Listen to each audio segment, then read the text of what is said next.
A very good evening to Venerable Sangye Khadro and a very good morning to everyone.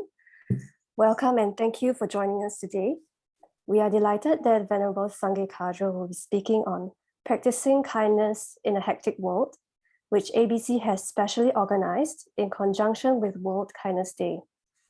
For those of you who are new to ABC, Amitabha Buddhist Center, or ABC, is a center for the study of and practice of Mahayana Buddhism, which is under the guidance of our spiritual director, Lama Zopa Rinpoche. We offer a comprehensive program of classes, prayer sessions, and community service events in line with our vision to help all beings live meaningfully through the Dharma. Venerable Sangye Khadro was ABC's resident teacher for 11 years, from 1989 to the year 2000. Since then, she has taught at other FPMT centers and also followed the master's program at Lama Tsongkhapa Institute, Italy, which she completed in 2013. Ordained in 1974, Venerable Khadro is a student of His Holiness the Dalai Lama, Lama Thupten Yeshi, and Lama Zopa Rinpoche, among other illustrious masters. She's the author of the best-selling books, How to Meditate, as well as Awakening the Kind Heart, and more recently, co-authored with Lama Zopa Rinpoche, Wholesome Fear, Transforming Your Anxiety About Impermanence and Death. All three titles are published by Wisdom Publications under her lane name, Kathleen MacDonald. There is an extensive version of Awakening the Kind Heart published by Wisdom, which shares more material and meditations on each of the four immeasurables. Please find the link appended in the chat box. After Venerable's talk, there will be a Q&A segment where we will invite you to press the raise hand button and allow you to unmute yourself to ask a question. Before we start the talk, we would like to invite our president, Tan Hap Ching, to deliver some opening remarks. Hap Ching, please. Good morning, Venerable Sangye Khadro. Good morning, our dear Dharma brothers and sisters. It's really a pleasure to be here to see you all again, Venerable. It's been really wonderful. Thank you so much for accepting to give this talk today on World Kindness Day. I can think of no other better person to invite than yourself. You have had a long association and relationship with Amitabha Buddhist Center that I can remember that goes back almost maybe 20 years or more. Yes, and all this time that you've been at the center, I think you have really spreaded the words of the Dharma, and especially the essence of the Dharma, which is the kindness to all beings, and that's the essence of all teachings of our masters. And really, I very much appreciate and thank you so much for being here to address us and share with us the words of wisdom on kindness. Venerable, please. Thank you very much, Hap Ching. Without further ado, we would like to invite Venerable Sangye Khadro to start the talk. Thank you, Venerable. Please. So, good morning, everybody. It feels strange to say good morning because here it's nighttime, it's quite dark. But it's probably a sunny, warm day in Singapore.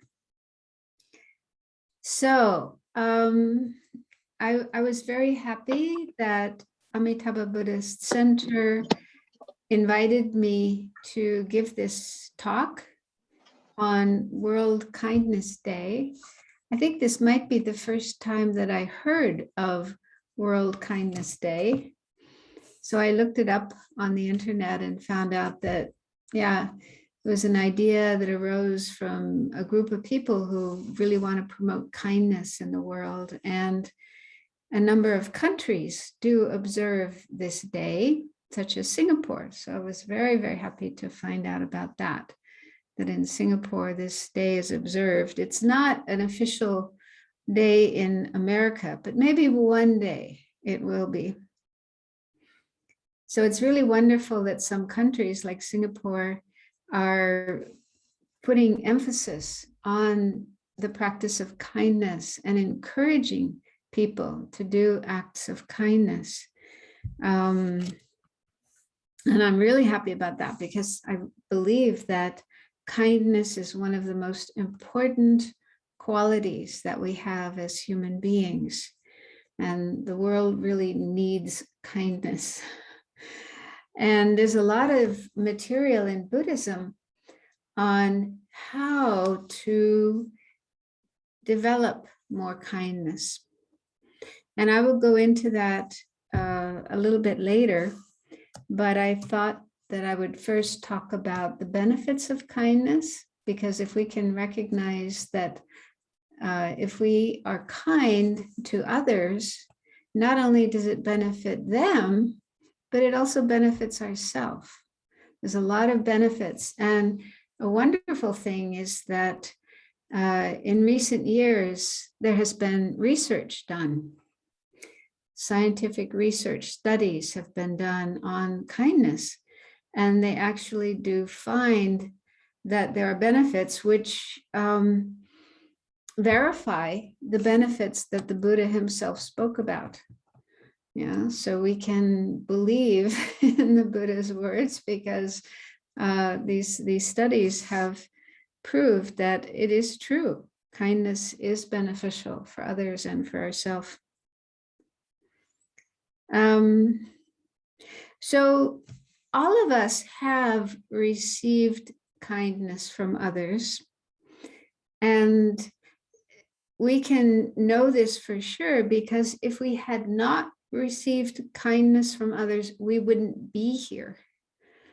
So research shows that babies, infants, in addition to needing food and clothing and shelter, they also need affection.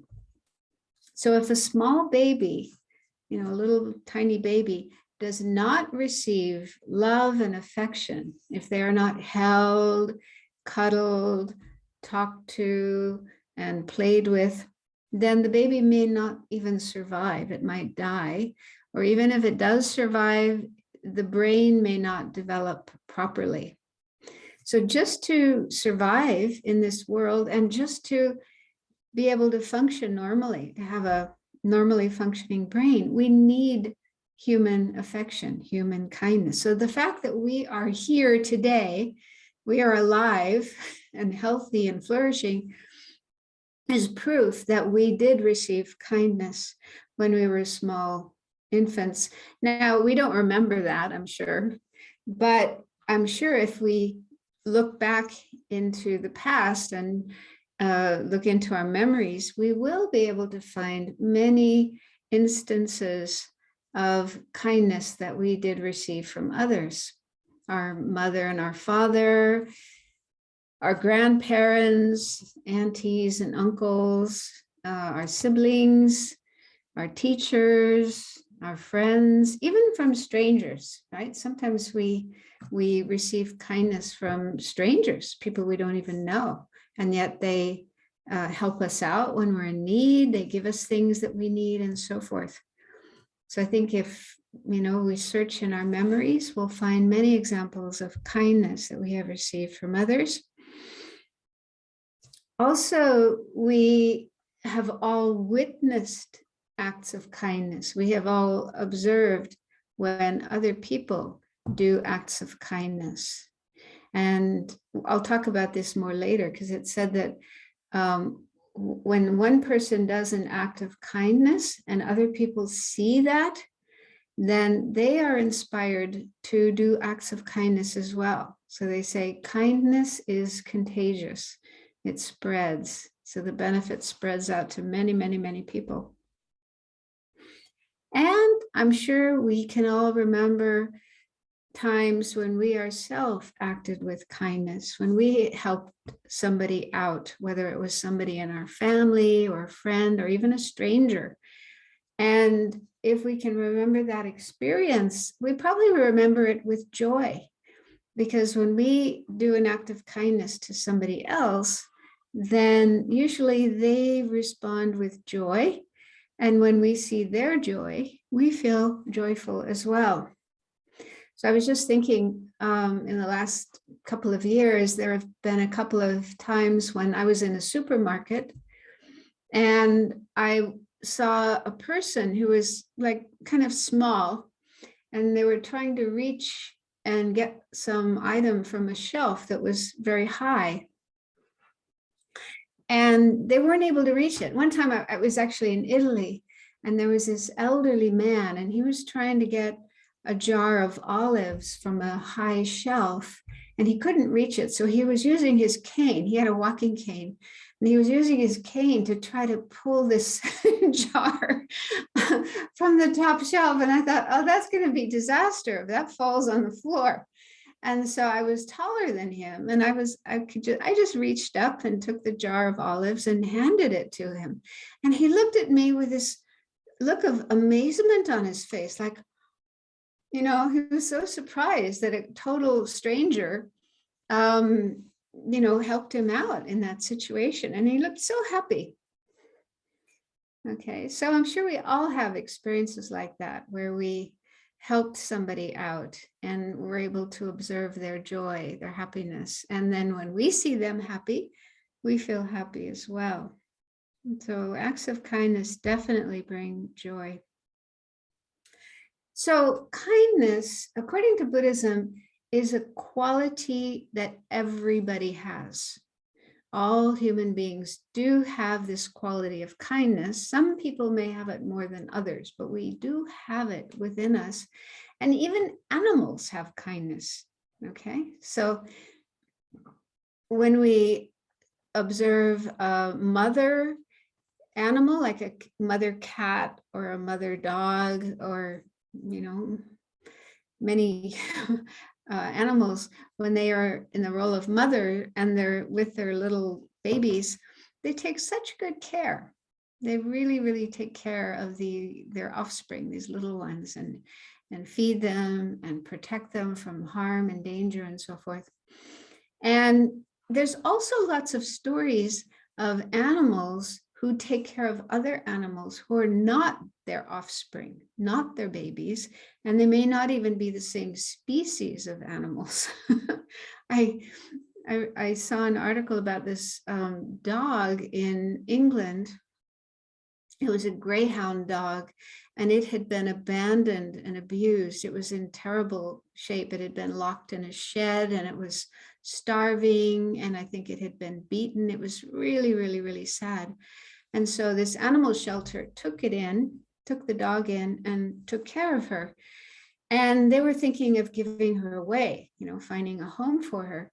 But then they found that this dog, whenever another animal would come to the shelter, this dog would immediately go up to this new animal and greet them and show them a lot of friendliness and kindness and almost like adopt them.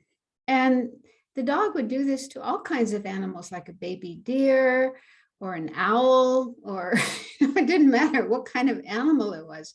This dog just had this amazing kindness and friendliness to all the other animals and made them feel at home and really helped them adjust to their new home. And so the shelter decided to keep this animal, this dog. So there's stories like that of even in animals, there's this quality of kindness. So Buddhism says it is a quality we have within us, but maybe we don't always have it, and we could have it more. So there are methods in Buddhism that teach us how to increase kindness, how we can have more kindness. And so if we practice these methods, we can definitely see greater kindness in ourselves. But before I go into that, I'll talk about the benefits of kindness, because it does take some effort. We do have to work in order to have more kindness. And so if we understand better the benefits of kindness, how it will benefit others, how it will benefit ourselves, then we might be more inspired, have more energy and enthusiasm to practice kindness. So first I'll start with benefits according to Buddhism. So these were taught by the Buddha. And then I'll go on to talk about the benefits from Western research, Western science. So some of the benefits according to Buddhism are that our mind will be more happy and our health will also be better. So we'll have a happy mind and a healthy body by practicing kindness. And this is actually supported by Western research. So the studies show that when we do acts of kindness, or even just observing acts of kindness, when we see somebody else do acts of kindness, it produces this hormone called oxytocin. And this is a hormone that helps to lower blood pressure and improves the health of our heart, right? So lower blood pressure, healthier heart by doing acts of kindness or just seeing acts of kindness. So that's good for us. And it's also been found that doing acts of kindness can help us to live longer. So there was one study done of people who were 55 years old and older, 55 plus. So some of us might be in that category. I know I am. And so of those people, the ones who did volunteer work, who would work as a volunteer in different organizations, they had a 44% lower chance of dying early. Okay, so if you want to live long, I know that was when I was living in Singapore, that was a very common wish that people had, long life, having a long life, okay? So if you want to have a long life, then doing acts of kindness will help towards that.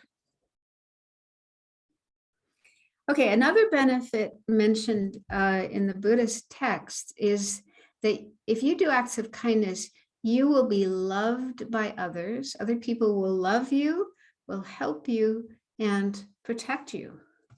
So doesn't that sound like something we all want? Being loved by others and helped by others and protected by others? And if you have any doubt about that, you could just check what kind of people you are attracted to. What kind of people do you like to spend time with and, have relationships with? Are they people who are kind of mean and nasty, unkind people? Or are they people who are kind? Okay, so I'm sure if we investigate that, we'll see, yeah, we like to be around kind people, people who are kind. And so, kind people will attract others. Yeah, people will want to be close to them. And then when we are in need, we need help or we need protection, people will want to help us. They will want to protect us because they value us. They see us as somebody valuable. And I came across a story that is a kind of example of this benefit. So there's a man named Viktor Lukyanov in Russia, and he works as a ticket collector on buses in St. Petersburg, Russia. And he became famous because of his nice manners and his actions. He would say thank you to riders in 79 different languages. And he would even pay for those who gave up their seats to elderly riders. So he was just very, very friendly to everybody. But some people were nasty to him. And this became unbearable. And he thought about quitting his job. But when people heard about this, they supported him and they said, no, don't quit. And even his boss asked him not to quit. So it seems like in the end, he did stay in his job. Okay, so people stuck up for him. People supported him because he was such a kind person and they really valued him. Okay, another benefit mentioned in Buddhism is that you'll have good sleep, pleasant dreams, and wake up refreshed. Okay, so if any of you have ever had trouble sleeping, then you know how awful that is when you go to bed and you can't sleep and you're tossing and turning and lying awake for hours and hours, and then the next day you're exhausted. So having difficulty sleeping is quite unpleasant and can affect our health and our ability to work and so on. And so one reason we have trouble sleeping is because we have thoughts going around in our mind, disturbed, unhappy, often angry. Okay, so if we're angry at somebody, or feeling negative, feeling critical about something, and if these thoughts are going on in our mind before we go to bed, then that is one reason why we have trouble sleeping at night. Those thoughts keep us awake.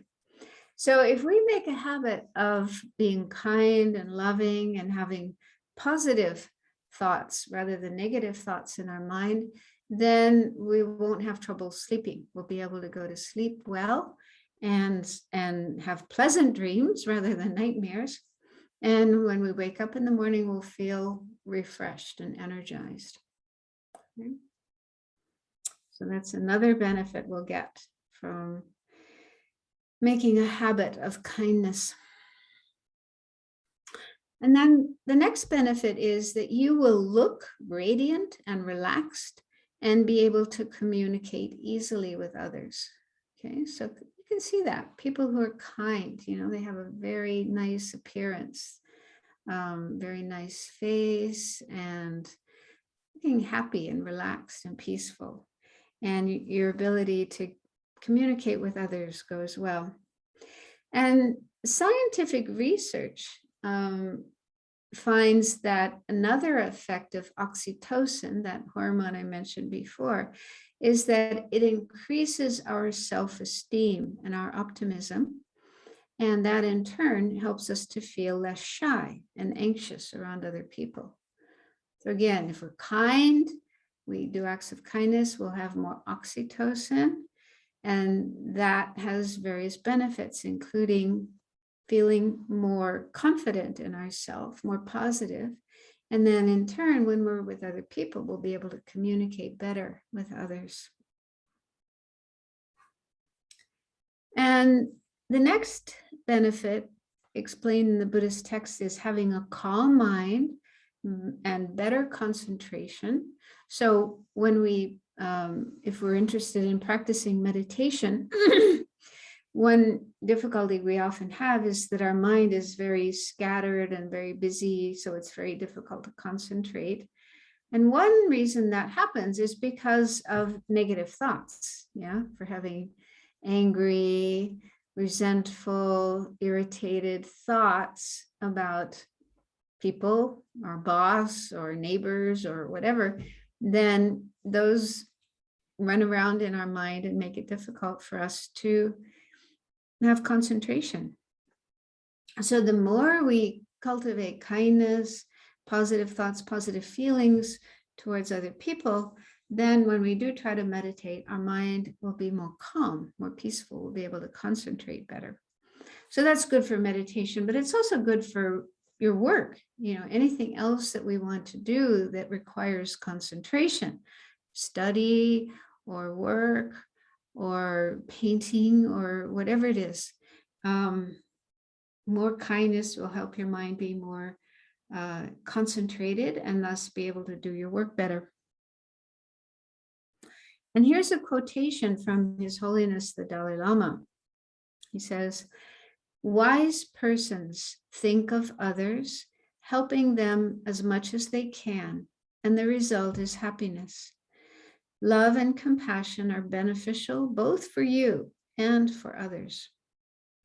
Through your kindness towards others, your mind and heart will open to peace."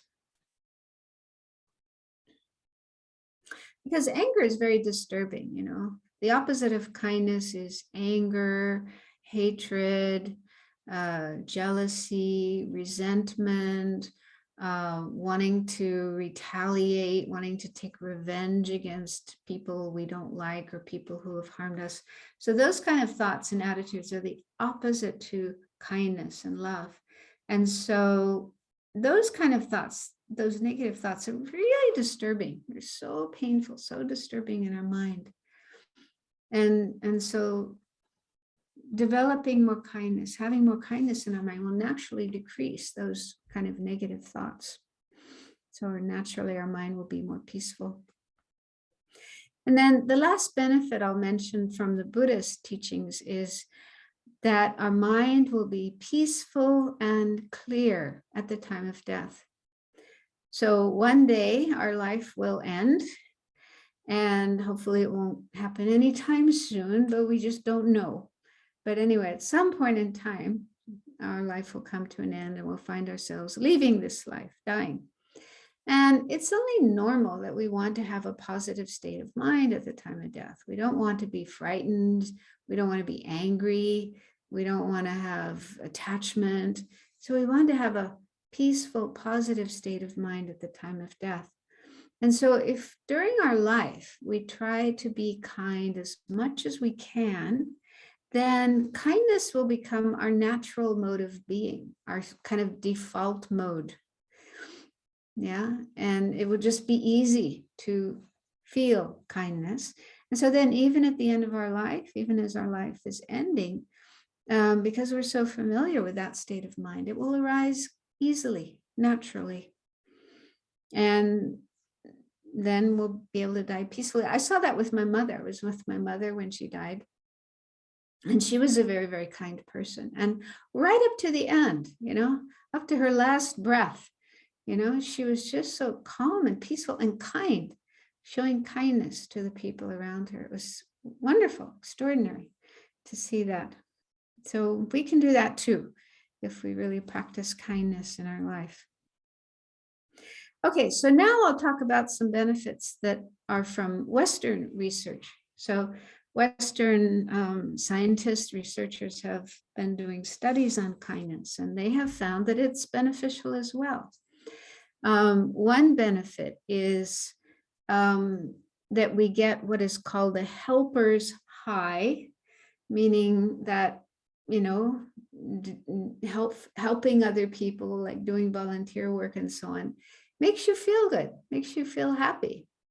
And there's a physiological reason for this.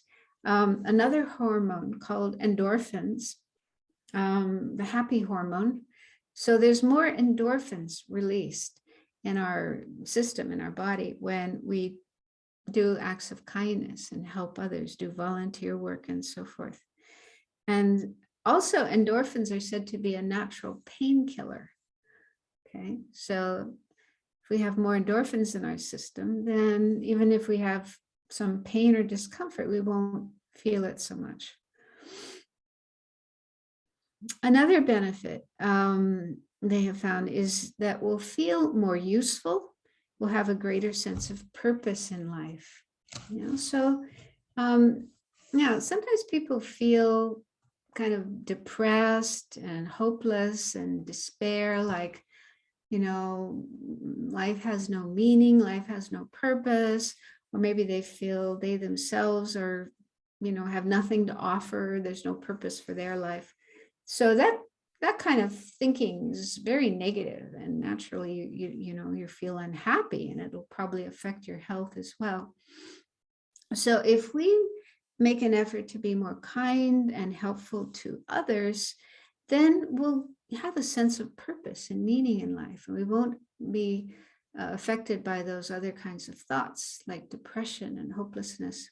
So I remember when I was living in Italy some years ago, and I had to go to the hospital one day, and I went with a friend, and we walked into the hospital, and there was a man there, and he asked us, where do we need to go? What do we need to do? And so forth. And we just started talking to him. And he said that he was a volunteer. He was retired. He had been working many years, and then he retired. And he didn't want to just stay at home and do nothing. That didn't feel good for him. And so he signed up as a volunteer in the hospital, just to greet people when they walked in the door, and then help them find their way, where they need to go, and so forth. And he said he was so happy. He was just, he wasn't getting paid for doing this, but he was just really happy because it gave him a sense of purpose. He was helping people. Okay, so that's an example of how, being kind and helping others does give us more of a sense of purpose and meaning in life. Okay, the next benefit they find is that there will be less stress. So stress is something that many people are affected by, and it can shorten our life and lead to other kinds of problems as well.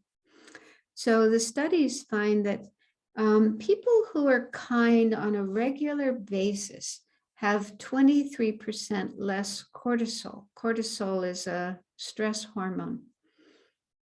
So they have less stress hormone, and they age more slowly than the average population. So you'll have fewer gray hairs if you're concerned about that. And being kind also decreases anxiety. We'll have less anxiety. So there was one study that was done, and they got a group of very anxious people, highly anxious people. And these people did 6 or more acts of kindness per week. And then after just a month, these people reported that they had more positive moods, they felt better, and they were more satisfied in their relationships. And they were less inclined to avoid other people. Okay, so, and that relates to the next point. The next point is being less lonely and more connected with others.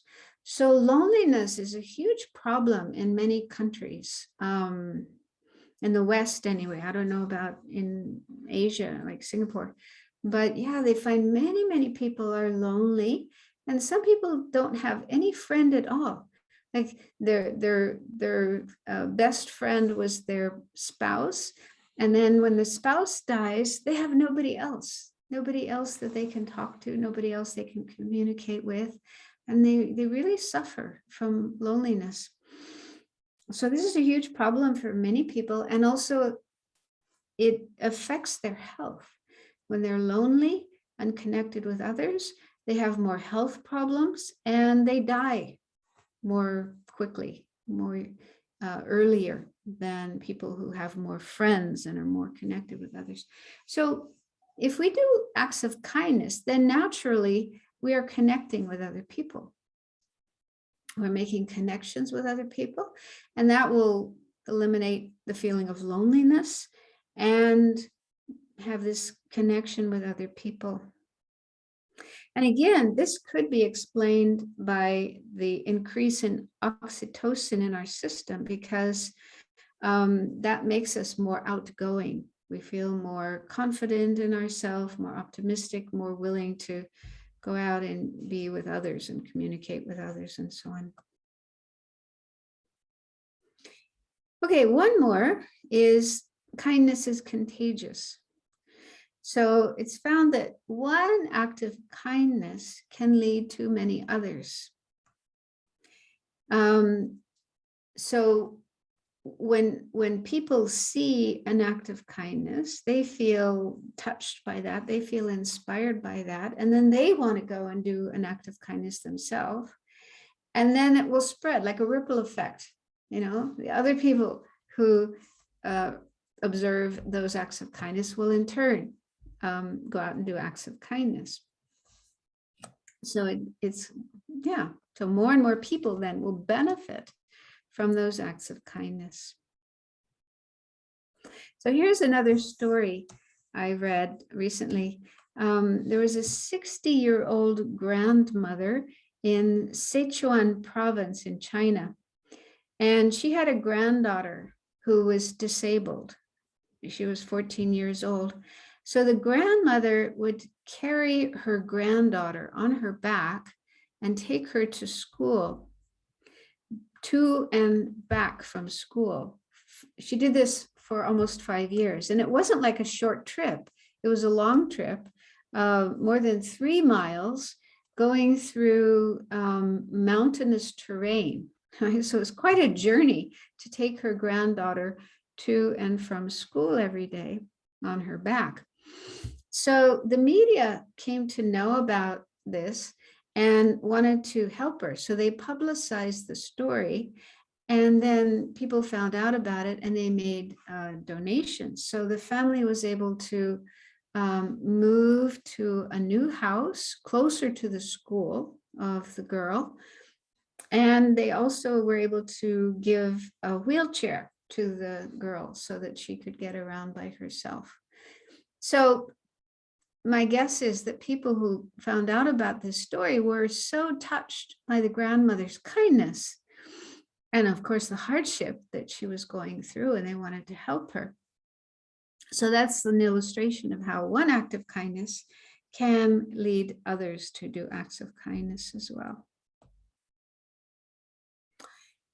So in short, acts of kindness benefit others, of course, but it also benefits ourselves. We'll be happier and healthier, more connected with other people, less likely to be lonely, and maybe even have a longer life. So here's another quotation from Lao Tzu. I don't know if I'm saying the name right, but you probably know who I'm talking about. Kindness in words creates confidence. Kindness in thinking creates profoundness. Kindness in giving creates love.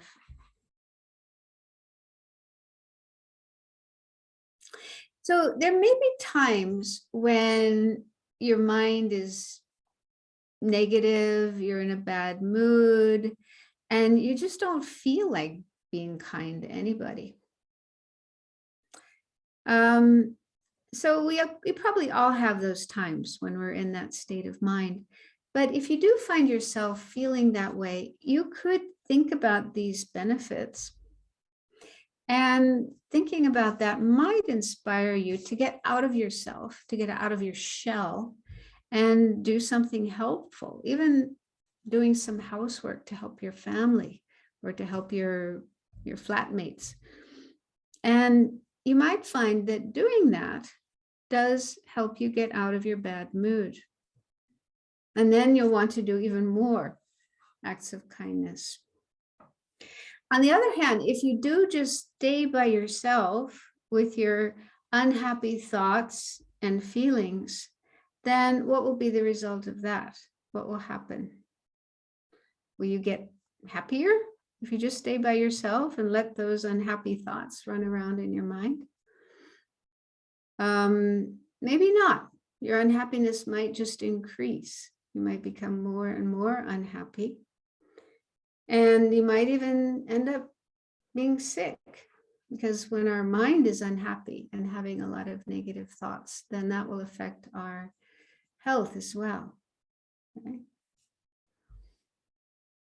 So I know when I was a teenager, I was often unhappy and angry, and I would just stay by myself and not talk to anybody. And I know what that's like. It doesn't bring happiness. It just brings more and more and more suffering. And also what happens is then later on, when you finally do get out of this bad mood and you kind of look back at what you were doing, how you were behaving during that time, you don't feel good about it. You don't feel proud of yourself. So then that just leads to more unhappiness.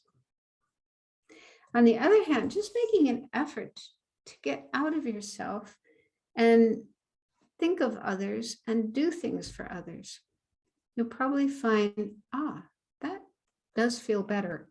And that can help you get out of this bad mood.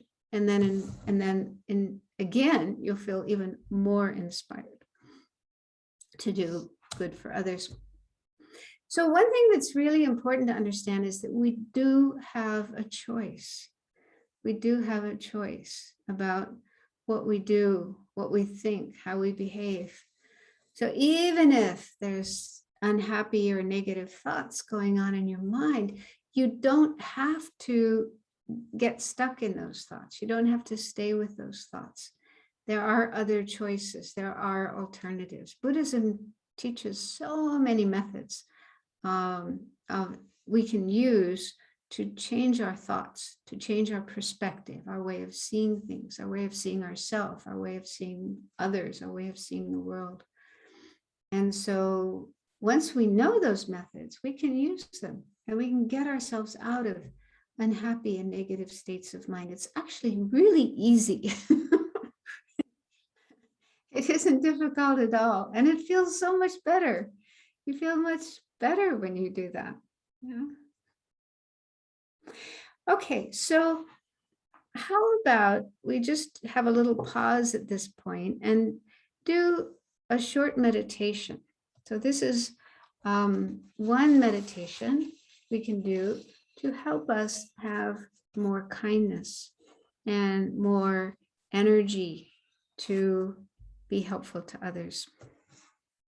So I invite you to make yourselves comfortable. Sit in a comfortable position. But try to keep your back straight.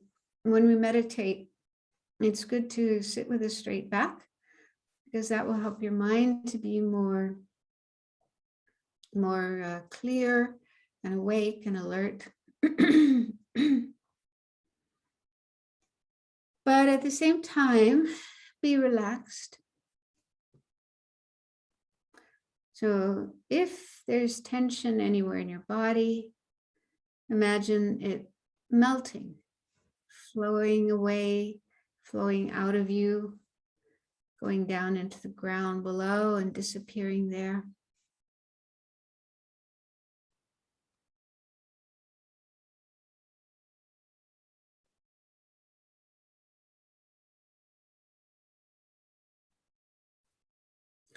And just let your breathing be natural.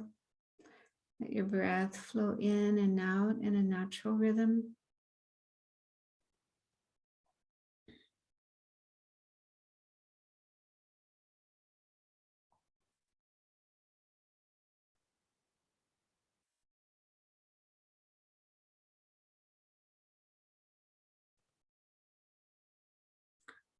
So now, spend a few minutes contemplating the following thoughts.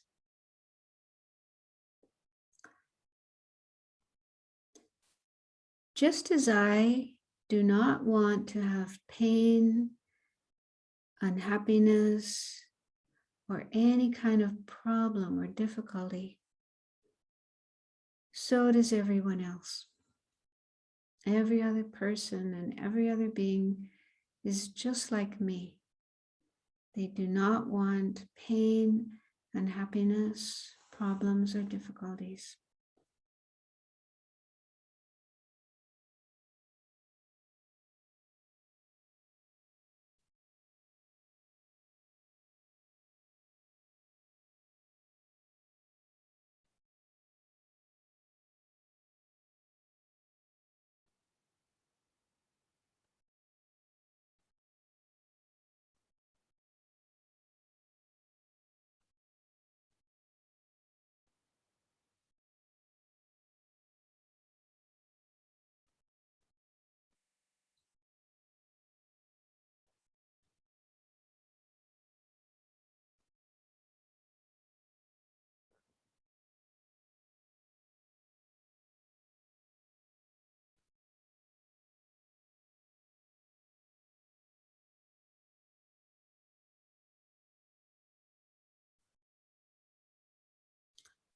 And now contemplate the following.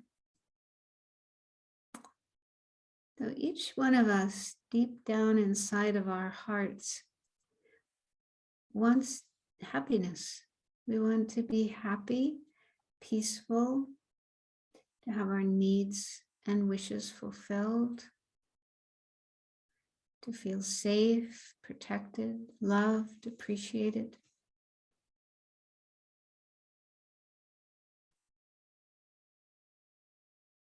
So just as we feel this way, so does everyone else. Every other person, every other being is just like me. They want to be happy, They want to be safe and protected, loved, appreciated. They want their needs and their wishes fulfilled.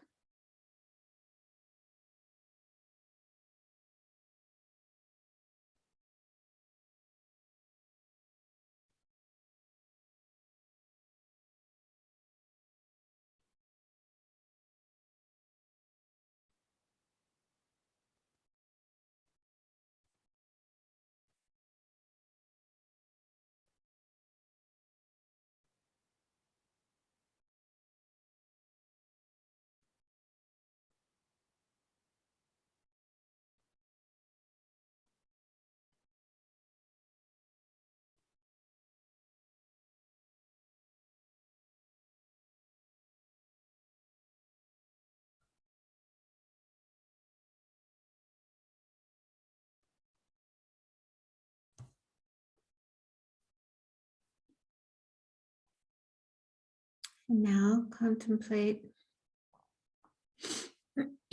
today, especially today, may I have kindness in my heart towards everyone I meet.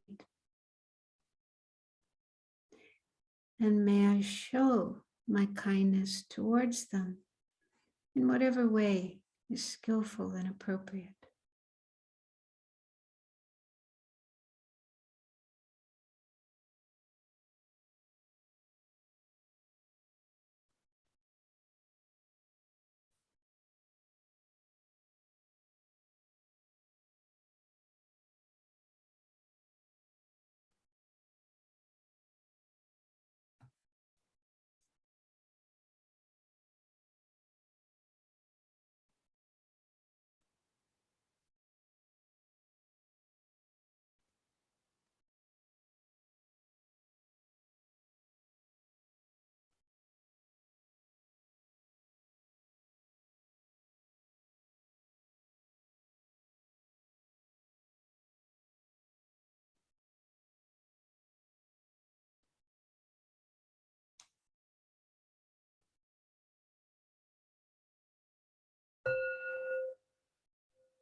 So the reason I mentioned those last words about doing what is skillful and appropriate is because even though we may feel kindness in our heart and want to show this kindness to other people, we have to be sensitive to people's feelings and needs and not impose upon them our own ideas of, how to show our kindness, because it may not go over very well.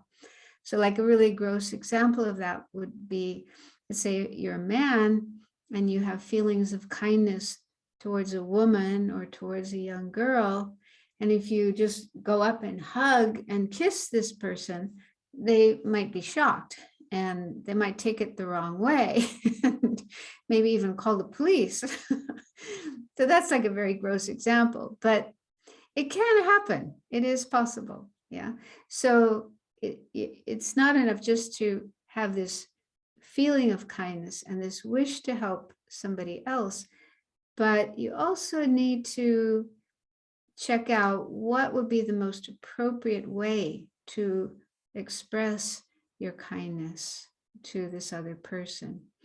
Another example of that might be if we see somebody who looks like they need help, maybe they're walking along and they look like they're having difficulty walking, or they're trying to carry something heavy, and we might want to help them. But instead of just rushing in and grabbing this object and taking it away from them and carrying it, it would be better to, just approach them and politely say, do you need help? Can I help you? Okay. So I think most people know that. Most people would do that. But, it's just something to keep in mind, that we do, because some people get offended, you know. Some people, even though they have difficulty walking or they have difficulty doing something, and you try to help them, they might feel offended by that. Maybe they really want to do this by themselves, and by you trying to help them may make them feel like they're weak or they're incapable or whatever. It does happen.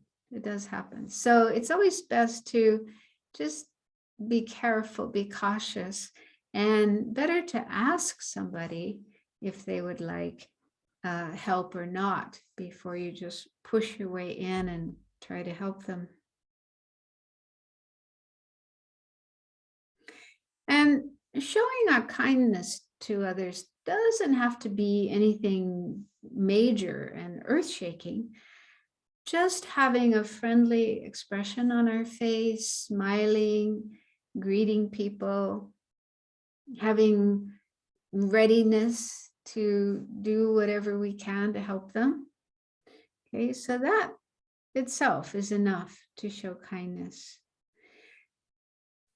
But we also need to be careful not to expect any particular response from people. Like if we are smiling and friendly and greet people, and if in our heart we expect them to, you know, react in the same way, and if they don't, we might get upset. We might even get angry. So ideally, when we show kindness to others, it's unconditional. Unconditional means we're not expecting any specific response from them. We are just acting in a kind way, giving our help in whatever way, but not expecting even a thank you or a show of appreciation. I know it's hard to do, but that's the ideal thing. And I've sometimes heard the Dalai Lama talk about that. He says that whenever he meets people, he always smiles and greets them and, you know, is friendly with them. And he says most of the time people smile back. They will smile back and greet him in return, but not always. He says sometimes people look really grumpy, suspicious. And so he doesn't always get a friendly response from people. But he says, never mind, even if they don't respond like that, I feel good. It makes me feel good to show kindness and friendliness to others, even if they don't return the same kind of friendliness. So that shows, you know, that's like the ideal way, is to be kind and friendly and helpful, or at least ready to help, willing to help. But if people don't respond in the way we might hope or expect, never mind. Don't be unhappy about that or feel bad about that.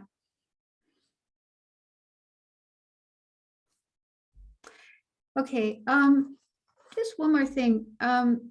Another way of cultivating kindness in Buddhism, I'll just talk about it, but it's something you could do on your own. This is to think about the kindness we have received from others.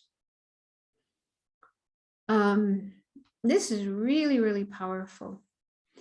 For me, it was extremely helpful when I learned about this, because when I was younger, I had this attitude of just taking things for granted. You know, I just expected people to be nice to me and do things for me and so on. I felt like I deserved that. Of course, you know, people should do that to me. And I didn't really think about how much people did for me and how I should appreciate that, how I should feel grateful for that. So receiving kindness from others starts at the very beginning of our life. I mean, it's the very body that we have, right? To be alive, we have to have this body. And this body came from our parents, our mother and father brought this body into existence. You probably know that, because I know in Chinese culture, it's that awareness is very much there. The kindness of parents, you know, they gave us this body, they brought us into the world, and when we were small infants, we were completely helpless. We wouldn't have been able to survive if it weren't for our parents and other people who took care of us. So they've, you know, fed us and clothed us and changed our diapers and bathed us and taught us the basic things we needed to know, like how to walk, how to talk, how to put food in our mouth and drink from a cup, how to put clothes on, and so on. So the most basic things we learn from our parents and other adults in our life. And so the kindness starts there. We received a huge amount of kindness from our parents. And many of you know that. If you yourself are a parent, you brought up children, so you know what that involves, how hard that is, how much time and energy it takes to bring up children. And so we receive that kindness from our parents. And then everything else in our life, like all the food that we eat, comes from other people. Most of it comes from farms. So there's farmers who work to grow the basic crops, the wheat, the rice, the vegetables, and so on. And that's a lot of work. It takes months to grow that kind of food. And then harvest it when it's ready, take it to market, and then other people working in the factories and the markets in order to, you know, make this food available for us to eat. So there's many, many people involved in even just one meal that we eat one time a day. And then the clothes that we wear, clothing and shoes, and all the furniture we have in our house, and the house itself, the house or apartment that we live in, you know, this was made by other people. And all our gadgets, phones and computers, and yeah, everything we have comes from others. There are other people who work to produce these things and make these things available to us. And then also like public transportation, gas, electricity, water, internet, and so on. So all of these things, there are people who produce these things, who make these things available to us. And it's very helpful to think about this, to contemplate all the people. We may never meet most of them, but they are doing work that we benefit from. So we are very much dependent on others, dependent on the kindness of others. So contemplating that is another way of opening up our heart to others, appreciating others. And when we feel that way, naturally, we want to repay their kindness. We want to be kind to them in return.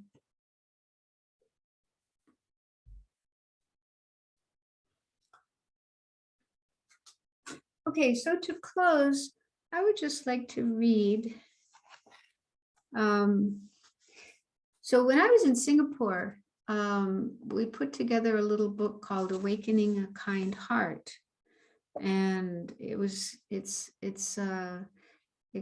explanation of the 4 measurable thoughts: loving kindness, compassion, equanimity, and joy. Also a little bit about the 8 verses of thought transformation. So I think that book has been it's been published many times and translated into Chinese. And we also, Wisdom Publications wanted to publish it. So we made a expanded version of it. I added more material and also some meditation. So this is like a new version of Awakening the Kind Heart from Wisdom Publications. And I had so much joy when I was working on this book. I just felt so happy to be writing about kindness and, you know, making these teachings available to others. So I'd just like to read a little bit from the preface of the book. So it starts with a quotation from the Dalai Lama. He says, "Whether one believes in a religion or not, and whether one believes in rebirth or not, there isn't anyone who doesn't appreciate kindness and compassion." So he often talks about how my religion is kindness. That's my religion, kindness. Okay, so the book says everyone appreciates kindness. A smile, a few friendly words, a show of concern when we're troubled or feeling unwell, an offer of help. Gestures of kindness like these brighten our day and ease whatever sadness we may feel in our hearts. Feeling that someone cares about me fulfills a very deep need that we all have. And just as we appreciate other people being kind to us, others appreciate it when we are kind to them.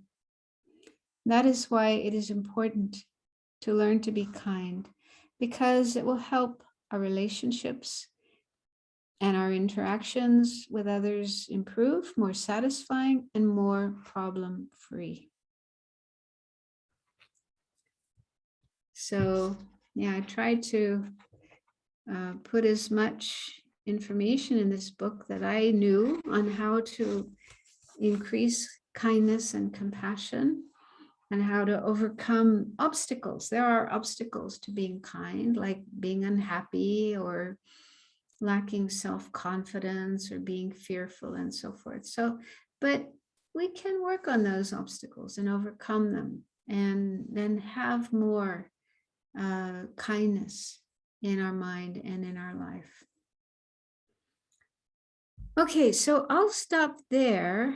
I've talked enough. And if any of you would like to ask a question, then I don't know how you want to do this. If you want to unmute yourself and ask the question or write them in the chat box. Thank you very much, Venerable, for sharing so many perspectives and stories about kindness. Now we will commence the Q&A session. So if any of you have questions, please press the raise hand button under reactions, and we will unmute for you to ask your question.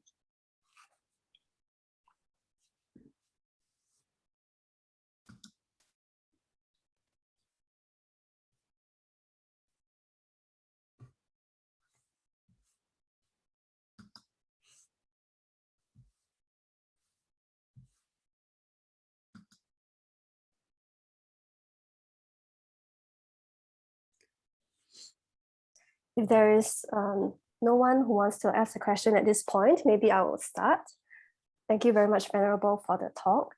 I would like to ask about your point about being skillful and appropriate. What advice can we give to someone who is depressed, who does not have faith in the Dharma, to help her to be kind to herself and others, especially to someone who has cut contact with her? So a person is depressed, doesn't have confidence in herself. And what was the last? How to be kind to herself because someone has cut contact with her from her life. Yes, correct. Someone has cut her off. Yes, from their life. Yeah. Yeah, so unfortunately, as we go through life, we do have these painful experiences with some people. And in Buddhism, we say this is part of samsara, samsara or cyclic existence. This is it's not like the physical world, a geographical world we live in, but it's more the situation we are in, as long as we are not enlightened beings. We haven't reached enlightenment, Buddhahood. So we're still just ordinary unenlightened beings, and we have, in our mind, we have delusions, we have ignorance and attachment and aversion. And so we are in this situation together with lots of other people who also have these delusions in their mind. They have attachment and aversion and ignorance and jealousy and confusion, just a lot of confusion. And so, yeah, sometimes we do have these encounters with other people that are painful. People can do things to us that are really hurtful and really painful. And I mean, it's part of samsara. It would be nice if those things never happened, but unfortunately they do happen. And I mean, one thing would be to try to find somebody else who is kind to you, either another friend or a family member or a teacher, spiritual teacher, or one of the venerables at the Amitabha Buddhist Center, for example. Just make an appointment to go and talk to that person and receive some help, some spiritual help, spiritual guidance. I mean, sometimes just talking to somebody else about your pain, about your suffering, can ease your burden, can lighten your burden. And then if that person has some wisdom and compassion, and they can give you some helpful advice on how to think about this situation and how to, things you could do with this situation. Like I say, in Buddhism, we have lots of different methods and tools we can use when we find ourselves in difficult situations. One is to think about samsara, just to think about this world, this situation of cyclic existence. It is painful. It is a painful situation. It's not like paradise. We do not live in paradise. We do live in a painful situation. But the Buddha taught a way out. He said it is possible to free ourselves from this situation and all the suffering and all the problems. And that is by working on our mind primarily. So the Buddha taught a path out of samsara. And so when we encounter the painful, suffering aspects of samsara, that can give us the incentive to get ourselves out. If everything was always wonderful and smooth and easy and we never had any problems, we wouldn't feel interested in finding a way out of samsara. We would just stay in samsara. Oh, samsara is wonderful. Samsara is fine. I'm happy here. I don't have to do anything. I just stay here and enjoy myself. But when we do experience the painful side of samsara, then it's like, ouch, I don't like this. I don't like this suffering. I want to get out of here. I want to get out of this situation. So Buddha says, okay, I have the way. I'll show you the way, how to get out. So in a way, encountering painful experiences gives us the boost that we need to, look for the way out and then, listen to what the Buddha has to say. And so that's one. So in a way, having bad experiences isn't so bad. It can be actually quite helpful. And another way that it can help us is to have more compassion for other people. Because we can think about, oh, I'm not the only person in the world who has this kind of problem. Many other people do as well. Almost everybody gets rejected at some point in their life. They get hurt by other people. Everybody goes through those experiences. So now I know what it's like. I know what other people experience when they have that kind of thing. So now I can understand their suffering. And then I can be more helpful to them when they are going through that experience. So it helps us to have more wisdom and also more compassion for others when we go through painful experiences. But of course, we do need to take care of our own feelings. And so that's why I say it's good to talk to somebody, spiritual teacher, a venerable, counselor. If you can't manage the pain on your own, seek help from somebody else. And you mentioned being kind to yourself, and that's also very important as well. I didn't talk about that here, but I do talk about it in the book, that when we cultivate loving kindness, we do it not only for others, but also for oneself. We do need to give kindness to ourselves as well as to others. I don't know, is that helpful? Of course. Thank you so much, Venerable. Okay, we have quite a few questions coming up in the chat box. So there's a question from Min. How do we be kind to someone who is unkind to us?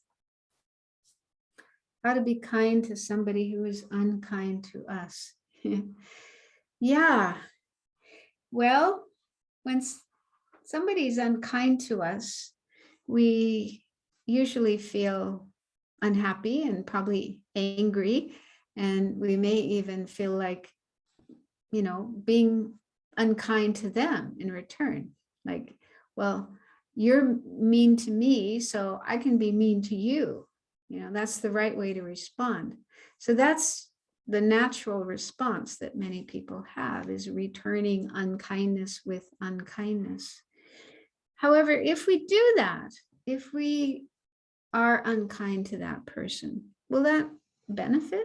Will that help anybody? So if we are unkind to that person, they'll probably just get more unhappy, more angry, and then maybe even treat us more unkindly. Okay, so that's not going to help. But on the other hand, if, like, one thing that's really helpful is to understand why people behave that way. Why, what makes somebody behave in an unkind way? And we can think back to our own experiences. Whenever we were unkind to somebody else, what was going on in our mind? Why did we behave that way? And I think we'll probably realize that we're unhappy. When somebody behaves in an unkind way, in a nasty way, in a hurtful way, it's because they're hurting inside. They're not happy. Their mind isn't in a happy, good state. They're unhappy. They're in pain, right? And so if we can recognize that in our own experience, then we understand the other person. This person is suffering. This person is unhappy, not happy. And if we can think that way and understand that, that can help our heart to soften towards the other person, to be more soft and caring rather than angry and wanting to, you know, retaliate and be unkind to them. So if we understand this person is suffering, this person is hurting, and maybe try to understand why they're hurting. What's going on with them? Why are they behaving that way? And if we can understand that, we might be able to help them. I mean, there's no guarantee that this will work, but it's worth a try.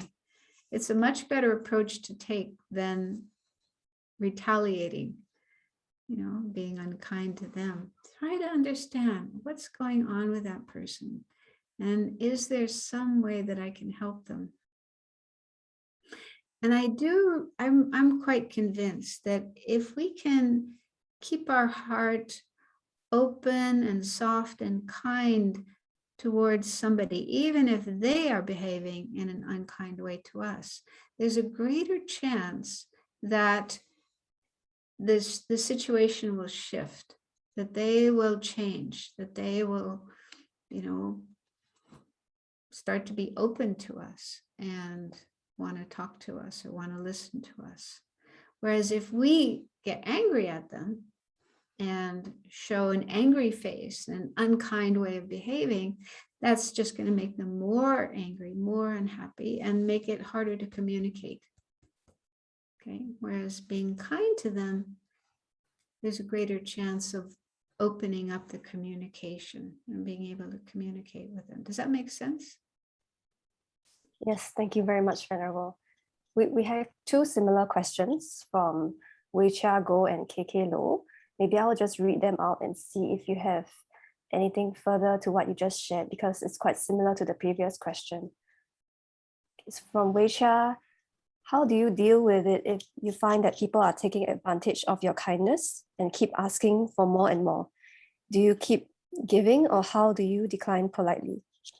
And from KK Lo, what should we do when we experience tyranny, oppression, and coercion just because we are not doing what the majority is doing? Well, the first question, I'm just reading it. Yeah. So being kind to others, being kind and compassionate doesn't mean we always have to say yes to every person's demand. Parents know that. Yeah. If you're a parent, your child will most probably ask for lots and lots of things again and again and again. I want this, I want that, I want this. And if you're a wise parent, you'll know that it's not good to always say yes and give everything that your child asks for, because then the child will get spoiled. And that's not helpful. It's not helpful for the child, because when they grow up, they're going to need to go out and live on their own and manage their own life. And it's helpful for them to not always have the experience of getting whatever they want, because otherwise they won't know how to manage when they get into the real world, into the real life. So being kind also needs to be balanced with wisdom and skillfulness, knowing what is really helpful and what isn't helpful. Okay.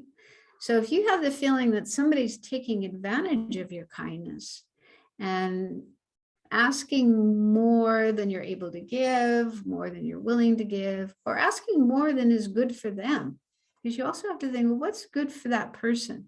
Is it good for them to always say yes and always give them whatever they want? It may not be.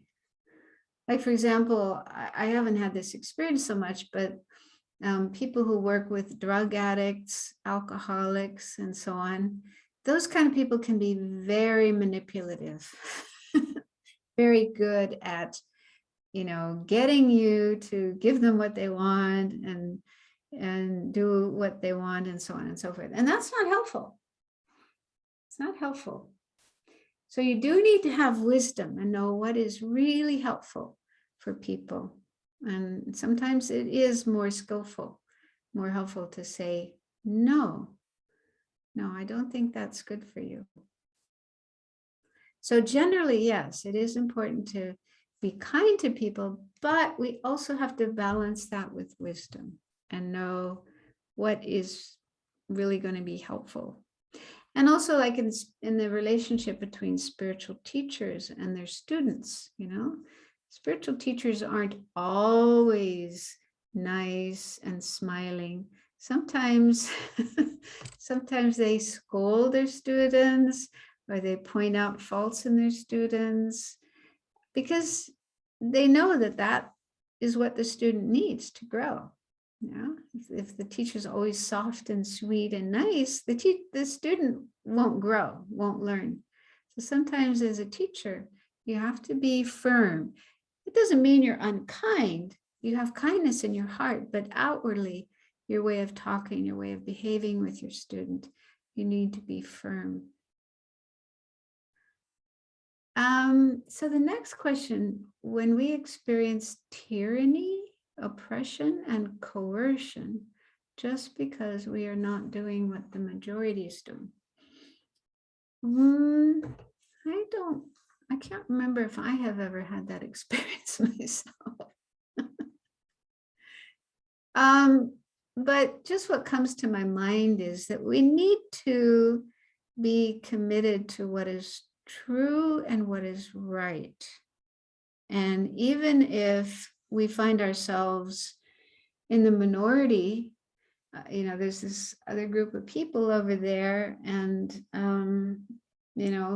they have one way of thinking and one way of doing things, and we can recognize that it's not right, that there's something untruthful or unjust in what they are doing, and we don't want to be part of them. We don't want to go along with them, and they may try to force us to go along with them, or treat us badly because we're not going along with them. It takes a great deal of courage to stick with what we know to be right. But if we don't stick with what we know to be right and true and just, then it's like we're going against our heart. We're going against what we know to be true, and we'll probably suffer as a result of that. So I don't know what kind of situation you're talking about here, if it's at work or in an organization or in politics or whatever. We're having some really nasty things going on here in the United States, in the Congress. It's very unfortunate. I don't know how people stand living in that situation. Because I just read the government, like Joe Biden and the Democrats, were trying very hard to pass a bill to dedicate a large amount of money to improving the infrastructure in the country, bridges and hospitals and roads and so on, just to make life better for people. So the Democrats were working very hard to do this, but the Republicans were opposed to it. And some Republicans apparently supported this bill, and then other Republicans sent them really nasty messages. Yeah, burn in hell and things like that, just because I don't know, I don't understand that way of thinking, but I am grateful that at least some people were sticking to what they believed was right and beneficial, and not letting themselves be coerced by others. Anyway, I don't know if that's helpful or not, but Thank you, Venerable. We have one question from Shen Ying. How do you remove your expectations of others, thinking that others should be kind to you? It seems very hard to be kind to others unconditionally. Okay, how to remove expectations of others? You mean the expectations you put on others, expecting others to be kind?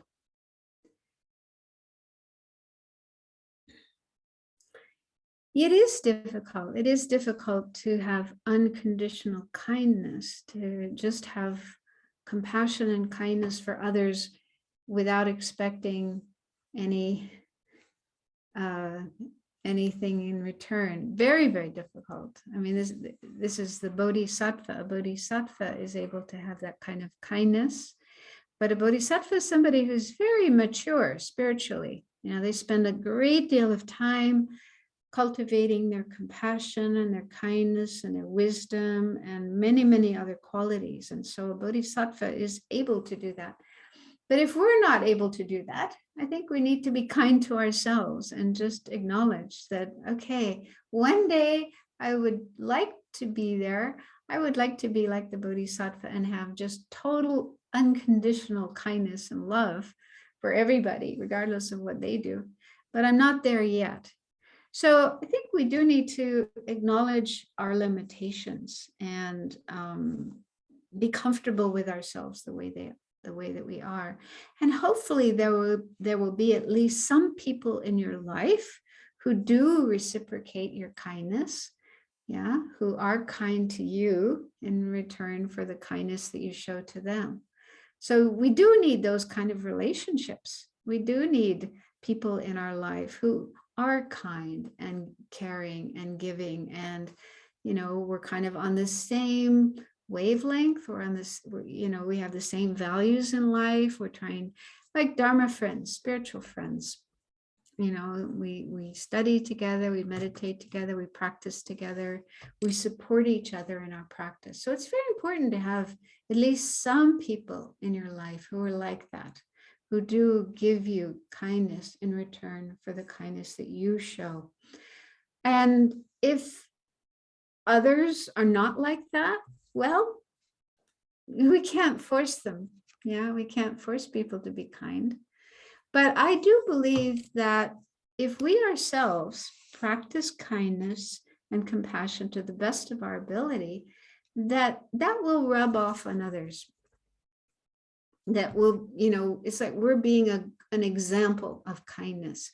And other people, maybe not everybody, but at least some people will notice that and will be impressed with that and will start to become more like that themselves. I mean, I've definitely seen that, for example, with my family. Yeah, just changes in people, learning to be more kind, just by you being more kind, you showing kindness and compassion, then the people around you can start to be more like that themselves. So it's like Gandhi. I love this wonderful quotation from Gandhi where he said, be the change you want to see in the world. So if we want the world to be more kind and compassionate, we want people to be more kind and compassionate, we have to start with ourselves. We have to be that way ourselves. And that's the best way to get other people to change. But you can't expect it to happen immediately and with everybody, but at least some people will notice our kindness and will become more kind themselves. Thank you, Venerable. We have one last question from Peng Leong. Is there any checklist or guide for self-evaluation on being kind upon oneself and others through skillful means and appropriateness?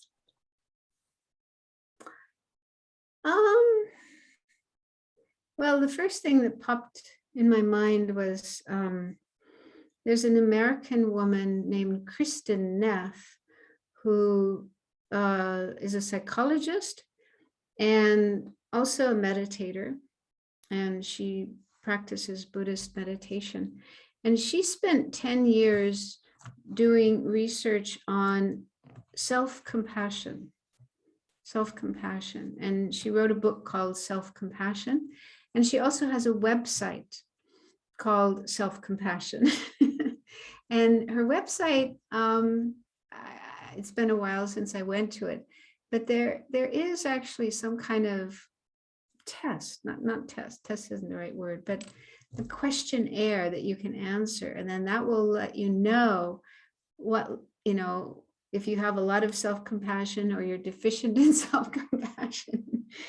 And there's other materials on her website as well as to how to be compassionate for yourself.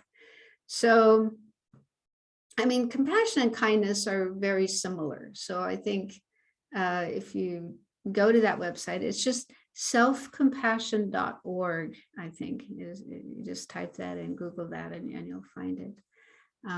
So maybe that is what you're looking for. Yeah. Thank you very much, Venerable. We have come to the end of the session, and we thank you very much for your sharing. We have definitely benefited from your kindness, and we are very grateful for the reminder that kindness is contagious and it brings joy and benefit to both others and ourselves. And of course, also that kindness has both mental and physical benefits. We hope that everyone is inspired to practice kindness in your daily lives. And we hope that from now on, all of you will have good sleep, pleasant dreams, and wake up refreshed, as what Venerable has shared just now. And we would also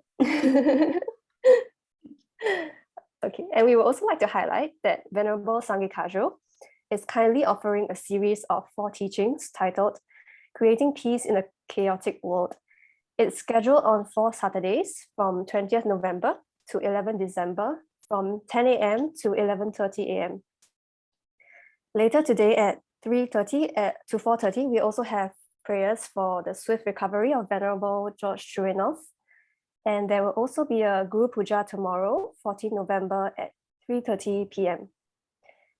There will also be a Vajra Kata recitation on 19 November, which is a lunar eclipse day, from 6:45 p.m. to 8 p.m.